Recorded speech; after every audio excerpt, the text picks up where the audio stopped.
Good morning, students. I'm going to go through a little bit of Chapter 6's notes with you, just the part on bacteria, because there is some stuff that I do want you to know, especially because you have to go through and read this section and then answer the questions by Wednesday. So let's make sure we get into some of this, okay?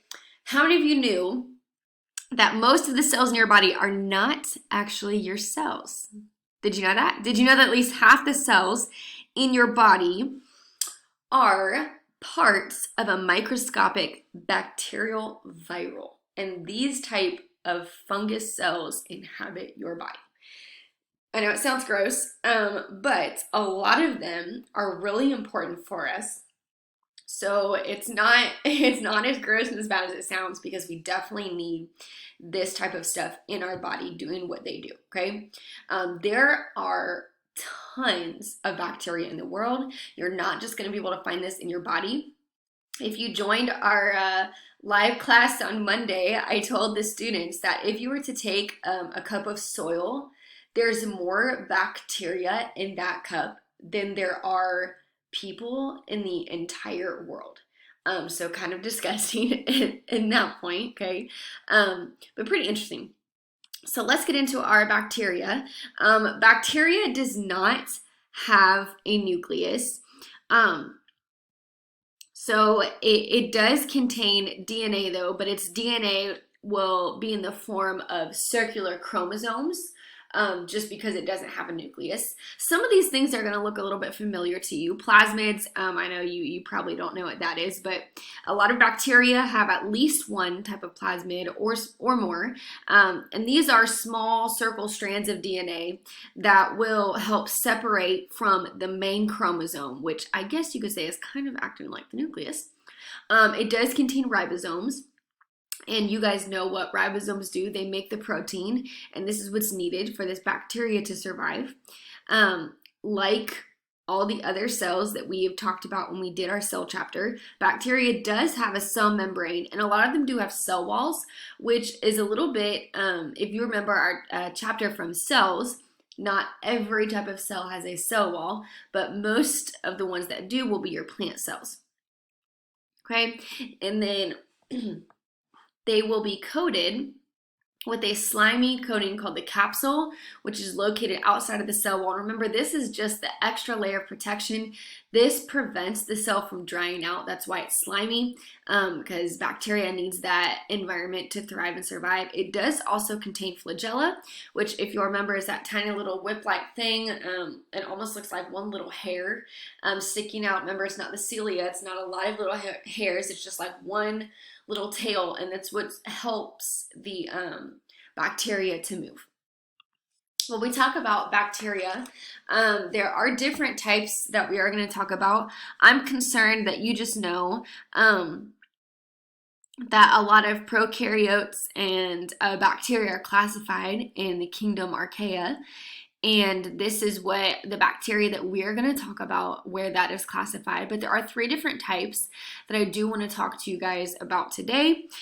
You have the spiral shaped, which looks a little bit like looks like this. Okay, this is your spiral shape down here. This would be your rod shaped, and this is going to be your spherical shaped. Okay, so these are the three different types of bacteria that you can classify them as, and I do want you to know that there are these three kinds: the spherical, the rod shaped, and the spiral.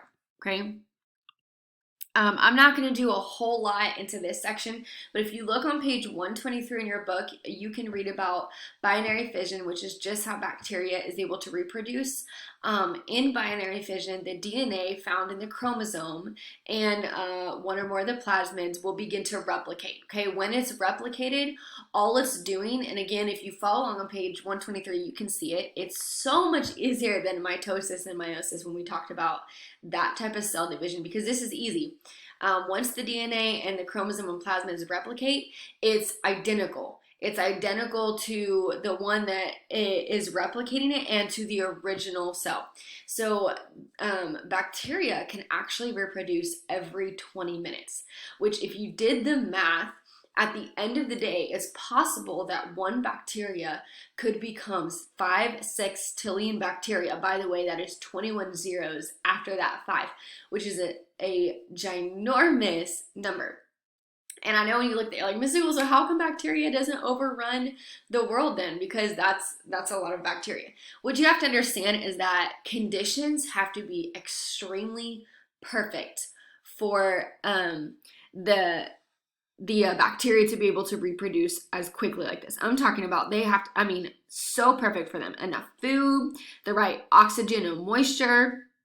And then once the bacteria does produce, it still has to have all the resources available so that it can continue to thrive. If it doesn't, then the ones that replicated aren't going to survive. So again, even though that 5 sextillion number is a lot, it's very rare that that bacteria would be able to reproduce that in a day, because like I said, conditions have to be absolutely perfect for that to happen. However, some conditions are so poor that what happens is the bacteria has something called an endospore. And this is how they can escape really, really poor conditions. So they form this endospore, and what this endospore does is it's the bacteria, the DNA in the bacteria and the ribosomes come together and they get enclosed into a tough case, which is the endospore. And that way the bacteria is able to survive extreme heat, cold, and other types of resources and other types of things that will destroy and kill that bacteria. Again, once the conditions are favorable, then that endospore will open back up and that bacterium will be able to continue like normal and hopefully produce like normal. Bacteria in the environment. So I want you guys to go to page 124 and 125. I want you to read this because if you like gross things, I'm telling you, this is where it's at. Read about the bacteria in the environment. It is gross. You will read some of this stuff and you will be like, Miss Siggles, this is crazy. A lot of bacteria can keep harmful bacteria from growing. So I know we look at it and we think, okay, bacteria is gross, it's harmful. It's not all harmful. So what it can do, the good stuff is can keep the harmful bacteria from growing.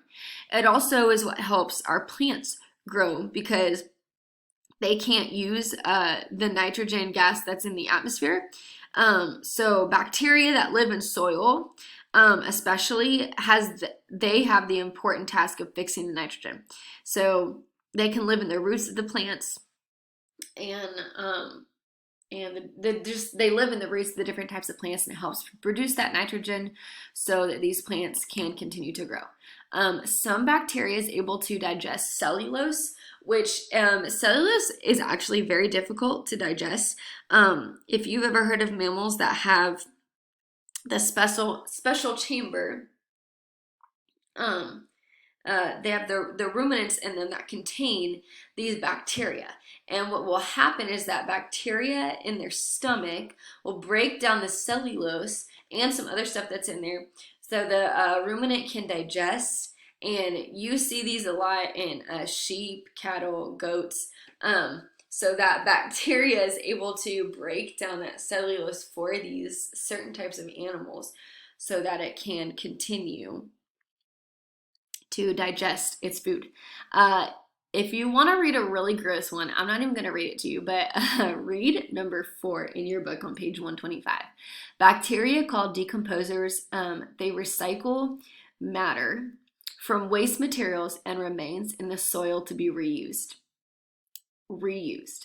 So that's actually very beneficial for the environment, but it's definitely kind of gross to read.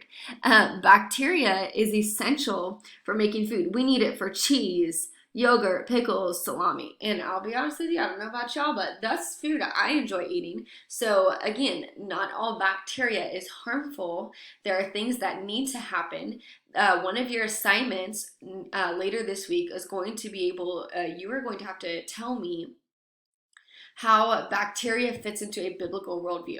So I'm not going to go over this slide with you. I want you to read through that because I don't want to give anything away for you. And then later this week as well, we will talk about the superbug. All right. I hope you have a wonderful day.